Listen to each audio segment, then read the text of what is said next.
Assalamualaikum warahmatullahi wabarakatuh. Perkenalkan, saya Muhammad Yahya Al-Fadil, mahasiswa Universitas Siliwangi, jurusan Informatika. Kali ini saya akan menjelaskan sebuah materi dari mata kuliah probabilitas dan statistika, yakni mengenai Bayesian inference. Sebelumnya saya akan share screen.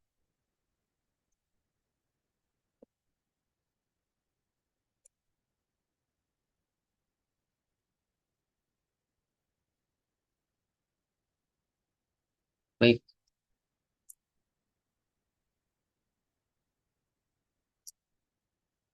apa itu Bayesian?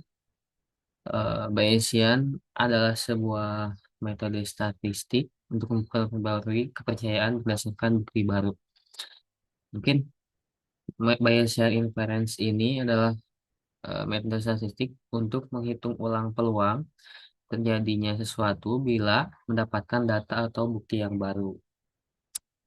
Nah, jadi prinsip dasar Bayesian inference itu ketika kita memiliki kepercayaan awal, kemudian ada data baru yang kita dapatkan, maka akan menghasilkan sebuah kepercayaan yang baru, yang diperbaharui.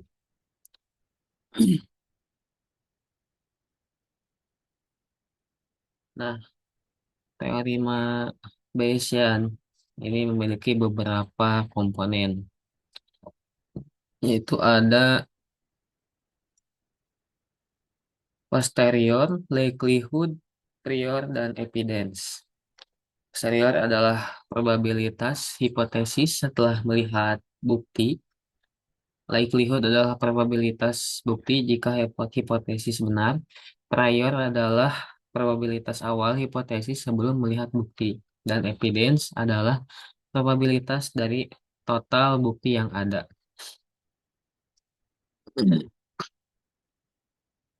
Jadi, untuk prior probability tersendiri, itu peluang terjadinya sesuatu sebelum kita memiliki data baru. Ini menjadi start point atau keyakinan awal kita terhadap sebuah data. Kemudian, likelihood ini seberapa besar kemungkinan data atau bukti yang kita temukan itu muncul jika hipotesis itu benar. Jadi, likelihood ini seberapa cocok data yang ditemukan dengan teori yang ada. Kemudian, posterior. Posterior adalah hasil akhir. Hasil akhirnya adalah peluang yang sudah diperbarui setelah prior digabungkan dengan likelihood.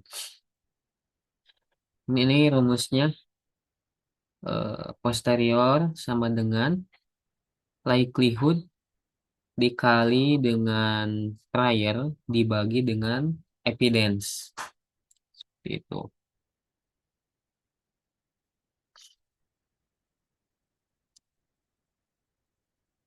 Ini ada contoh, sebuah contoh skenario yang menggunakan Bayesian. Ini ada studi kasusnya dari tes medis.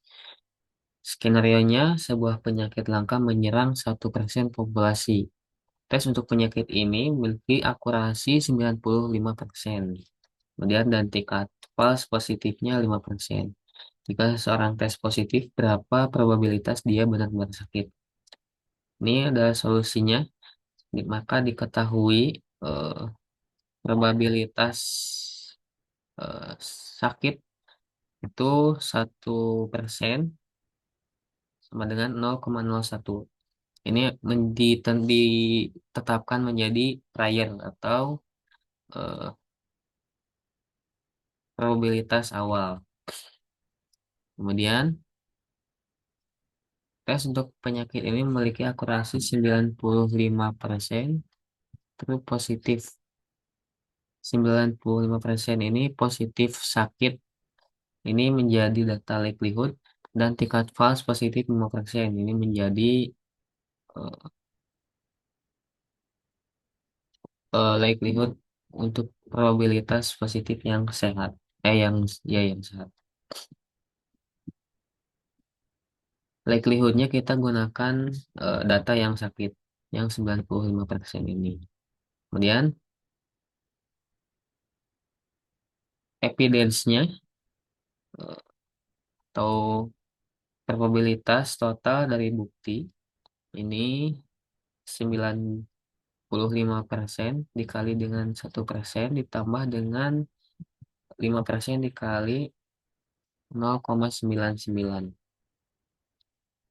Maka hasilnya sama dengan 0,059. Lalu kita cari solusinya. Posterior dari eh, kasus ini adalah 0,95, yaitu likelihoodnya dikali dengan 0,01 priornya dibagi menjadi dibagi dengan evidence-nya 0,59 sesuai dengan eh, rumus yang ada di sini. Maka dihasilkan 16,1%. Ini ada contoh simulasi demonstrasi mengubah nilai prior dan likelihood menjadi posterior. Kita coba punya nilai priornya 4% misalkan, kemudian likelihoodnya 16%, lalu evidence-nya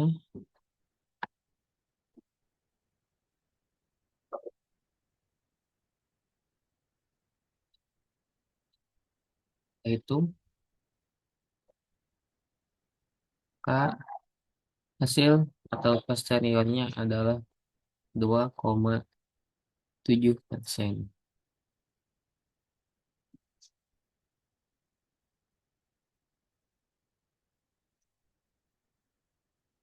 Aplikasi Bayesian ini banyak digunakan di beberapa konsep. Yang pertama ada machine learning, kemudian kedokteran, ada spam filter ini yang digunakan di aplikasi atau email, kemudian A/B testing, kemudian dan riset ilmiah. Keunggulannya dapat mengintegrasikan pengetahuan yang sebelumnya yang memberikan distribusi probabilitas yang lengkap dengan bukan hanya menggunakan point estimate. Intuitif dalam interpretasi yang jelas dan efektif untuk data kecil dapat diperbarui secara sekuensial dengan data yang baru. Tantangannya pemilihan prior yang subjektif, kemudian komputasi bisa kompleks untuk model yang besar dan memerlukan pemahaman probabilitas yang kuat. Simpelnya, Bayesian inference adalah prior dikali likelihood, kemudian menciptakan sebuah posterior. Bayesian ini memperbarui kepercayaan berdasarkan bukti-bukti yang baru. Teorema Bayes adalah fondasi matematisnya. Probabilitas diperlakukan sebagai derajat kepercayaan dan ini sangat berguna dalam mengambil keputusan dengan ketidakpastian. Baik, mungkin sekian penjelasan singkat mengenai teorema Bayesian inference. Kurang lebihnya saya mohon maaf. Terima kasih. Assalamualaikum warahmatullahi wabarakatuh.